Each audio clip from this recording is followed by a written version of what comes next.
اعوذ بالله من الشیطان الرجیم بسم الله الرحمن الرحیم. ګران زده کوونکو، نن تاسو ته غواړم یوه نوې موضوع وړاندې کړم. موضوع ده د دایرې خارجي زاویه.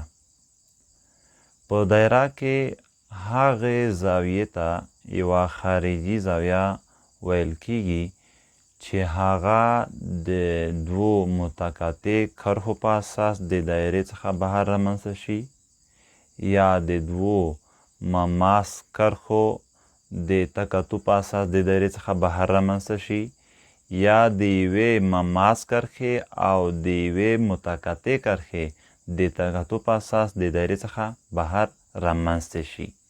لکه دغه درې شکلونه. په اول شکل کې که چیرې وګورو، په اول شکل کې دلته پی ای او پی بی دواړه کرښې د دایرې سره مماس دي او د دوی تقاطع په اساس د دایرې څخه بهر یوه زاویه رامنځته شوې ده چې دې ته د دایرې خارجي زاویه ویل کیږي. همدغه شان که دلته وګورو، دلته دغه د پی بی او د پی ډي دواړه کرښې د دایرې سره متقاطع دي، ځکه دوه نقطې ورسره شریکې لري.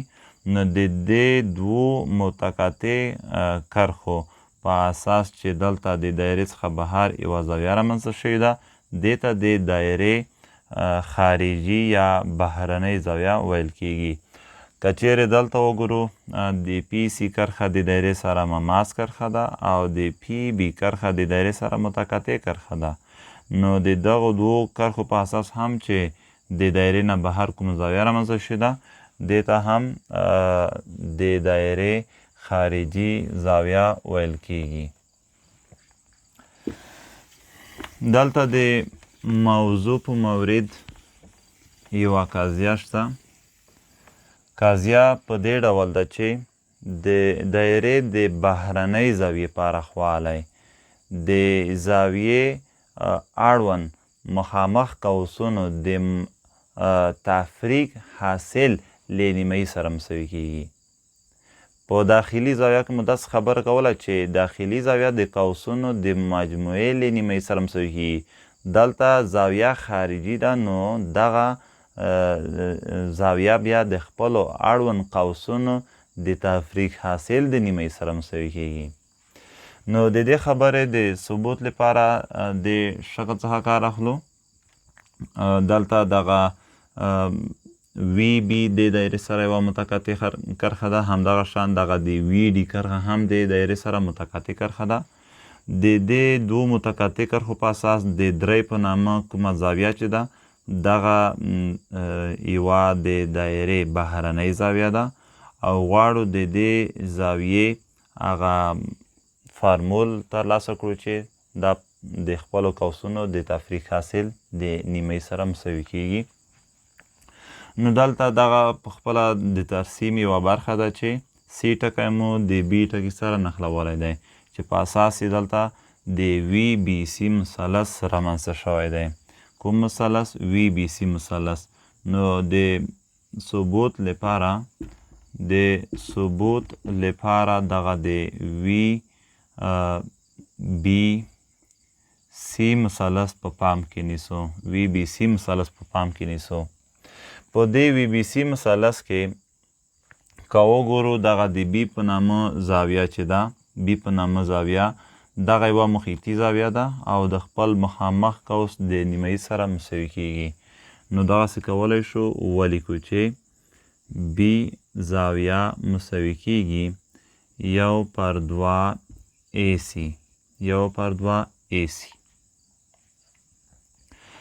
او دلته که د سی زاویه وګورو، سی زاویه چې په یو سره هم دغه مونږ خلی شو، همدغسې د بي زاویه په 2 سره هم خلی شو.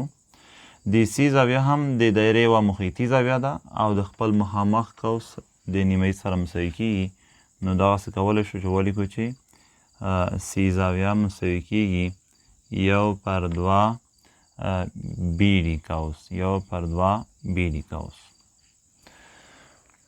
اوس دلته دا خبره کوو چې دغه د یو په نامه زاویه چې دا په خپله د وی بی سی مثلث یوه بهرنۍ زاویه ده.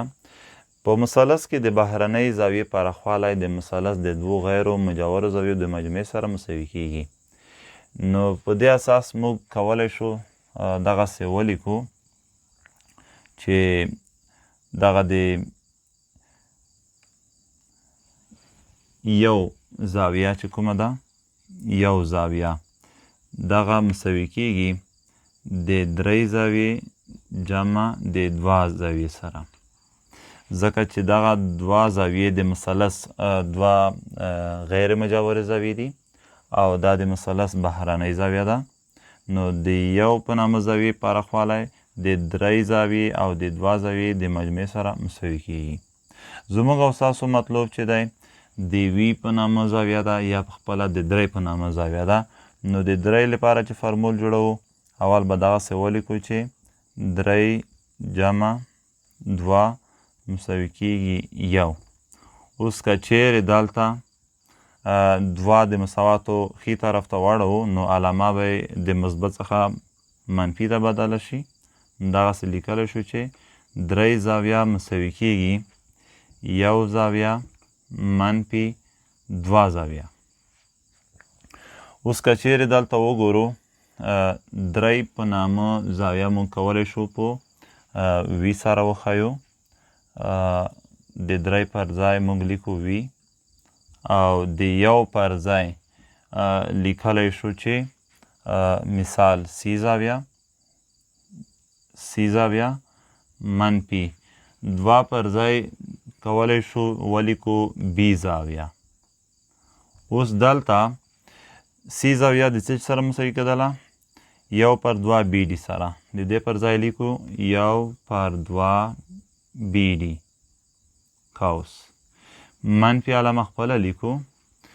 د بي زاویې پر ځای لیکو یو پر دوه اي سي یو پر دوه اي سي قوس. اوس که چیرې د دوی لپاره یو پر دوه مشترک ونیسو دغسې لیکلی شو چې یو پر دوه قوس شیرو بي ډي قوس منفي اي سي قوس. نو هغه د قاضیې مطلوب په لاس راغی چې د دایرې د بهرنۍ زاویې پراخوالی د خپل اړوند مخامخ قوسونو د تفریق حاصل د نیمۍ سره مساوي کیږي. یعنې کله چې موږ د درې زاویه په لاس راوړو نو د دې لپاره به د بي ډي قوس څخه دغه د اي سي قوس تفریق کوو. تفریق حاصل به یې په دوو باندې ویشو. هر عدد هر مقدار چې په لاس راغی هغه پخپله د دې خارجي زاویې پراخوالی دی. ښه یو مثال به هم په نظر کې ولرو. هغه دغسې چې که د اي ډي نه بلکې د بي ډي داسې به ولیکو د بي ډي قوس پراخوالی.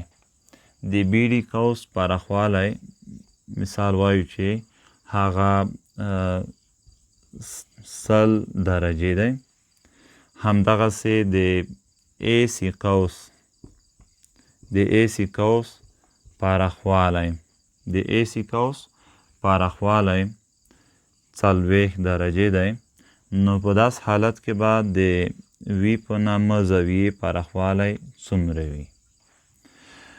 د وي په نامه زاویه چې موږ په لاس راوړو نو د دې لپاره به د بي ډي څخه اي سي منفي کو او په دوه به یې وویشو. نو دغسې لیکلی شو چې یو پر دوه قوس شیرو 100 درجې منفي 40 درجې مساوي کیږي. 100 منفي 40 څو کیږي 80. یو پر دوه خپل لیکو ضرب څو لیکو 80. نو وي زاویه به مساوي شي یو وارې دوه او دوه وارې درې شپږ او دوه وارې صفر واحد به درجه ورته ولیکو. 10 که په یو ویشو څو کیږي 10. نو ویلی شو چې د دایرې بهرنۍ زاویې پراخوالی به 10 درجې وي. زده کوونکو درس همدومره بس وي. تر بیا الله مو مل شه.